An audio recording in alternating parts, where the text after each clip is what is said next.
sure if you know this, but when we first met, I got so nervous I couldn't speak. Assalamualaikum warahmatullahi wabarakatuh. Perkenalkan, nama saya Alisa Wulandari. Saya dari Fakultas Tarbiyah dan Ilmu Keguruan Prodi Pendidikan Agama Islam.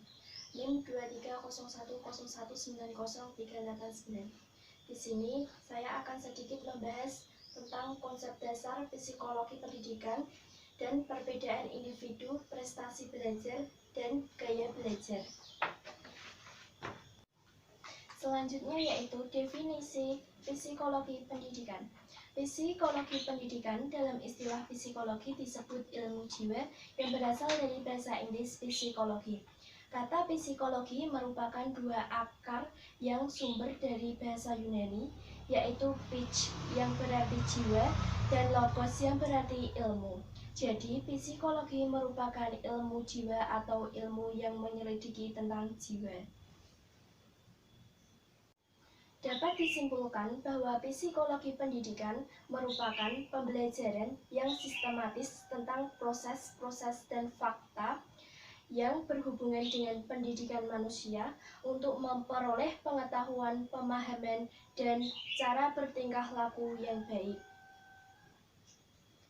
Tujuan psikologi pendidikan yaitu psikologi pendidikan sebagai disiplin ilmu yang tentu mempunyai fokus tujuan tersendiri, yaitu tujuan ilmu itu sendiri untuk apa ini dipelajari dan dikembangkan oleh para ahlinya.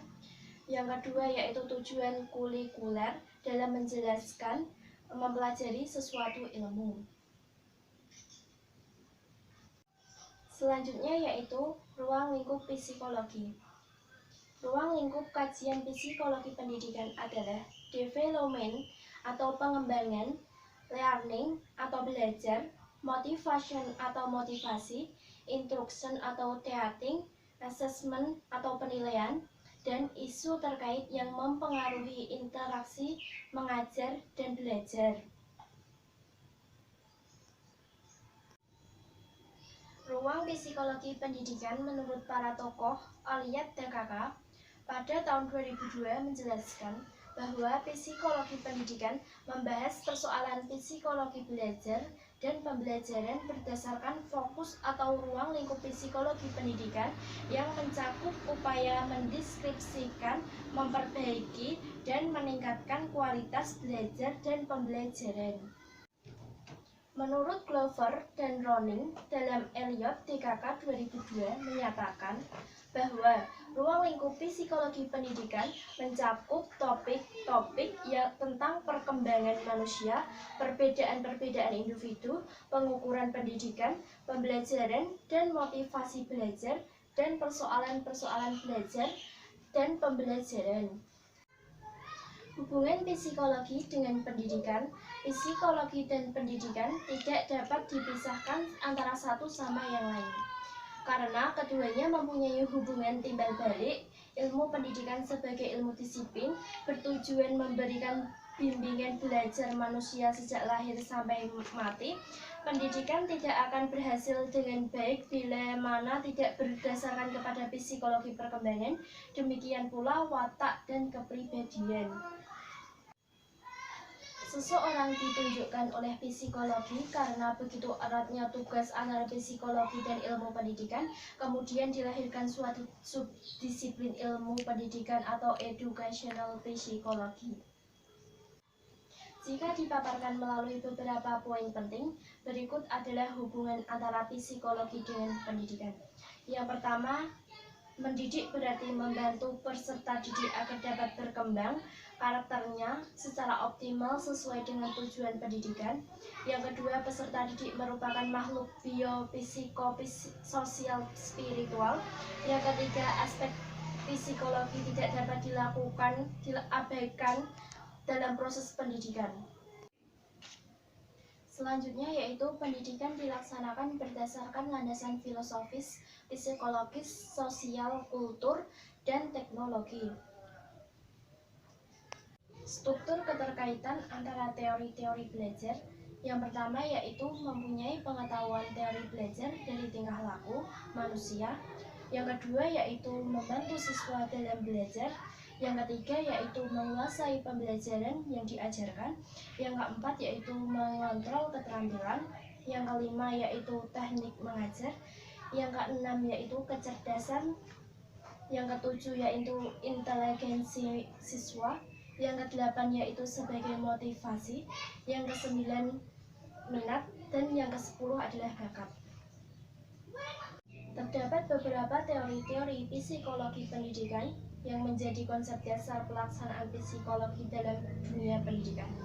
Yang pertama yaitu teori behavioralisme, yang kedua yaitu operant conditioning theory, dan yang ketiga yaitu operant conditioning theory. Perbedaan individu, prestasi belajar, dan gaya belajar. Faktor-faktor yang mempengaruhi perbedaan individu, yang pertama yaitu faktor warisan atau keturunan. Keturunan merupakan faktor pertama yang memengaruhi perkembangan individu. Yang kedua yaitu faktor pengaruh lingkungan. Lingkungan adalah hal ini yang mempengaruhi individu, sehingga individu, dengan kata lain, individu akan menerima pengaruh dari lingkungan.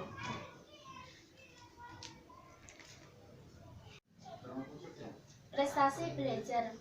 Prestasi belajar merupakan kata majmuk yang terdiri dari kata prestasi dan belajar.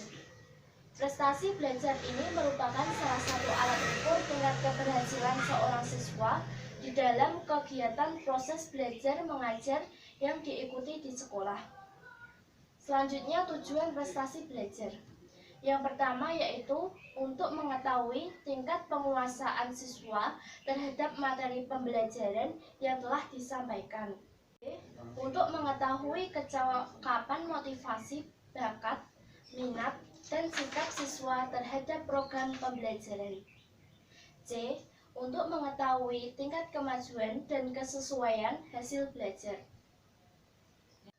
Ukuran prestasi belajar, angka terendah yang menyatakan kelulusan atau keberhasilan belajar skala 0-10 adalah 5 atau 6, sedangkan untuk skala 0-100 adalah 55 atau 60, atau skala 0,0-4,0 adalah 1,0 atau 1,2, dan untuk skala huruf adalah D. Faktor-faktor yang mempengaruhi prestasi belajar. A. Faktor yang tergolong internal. 1. Faktor jasmani atau fisiologi, baik yang bersifat bawaan maupun yang diperoleh. Yang termasuk faktor ini misalnya penglihatan, pendengaran, struktur tubuh. 2. Faktor psikologis, baik yang bersifat bawaan maupun yang diperoleh dari faktor intelektif dan non-intelektif. 3. Faktor kematangan fisik maupun psikis. Faktor yang tergolong eksternal. 1. Faktor sosial yang terdiri atas lingkungan keluarga, sekolah, masyarakat, dan kelompok. Yang kedua yaitu faktor budaya seperti adat, istiadat, ilmu pengetahuan, teknologi, dan kesenian. Gaya belajar. Gaya belajar adalah suatu cara dalam menerima, mengelola, mengingat, dan menerapkan informasi dengan mudah. Gaya belajar adalah cara yang lebih disukai seseorang untuk memproses pengalaman atau informasi. Macam-macam gaya belajar yaitu visual, auditorial, kinestik. Selanjutnya, faktor-faktor yang mempengaruhi belajar. A. Faktor internal yang berasal dari diri. 1. Kesehatan, inteligensi, minat dan motivasi, cara belajar. B. Faktor eksternal yang berasal dari luar diri, yaitu keluarga, sekolah, masyarakat, dan lingkungan sekitar. Sekian yang dapat saya sampaikan. Kurang dan lebihnya saya mohon maaf yang sebesar-besarnya.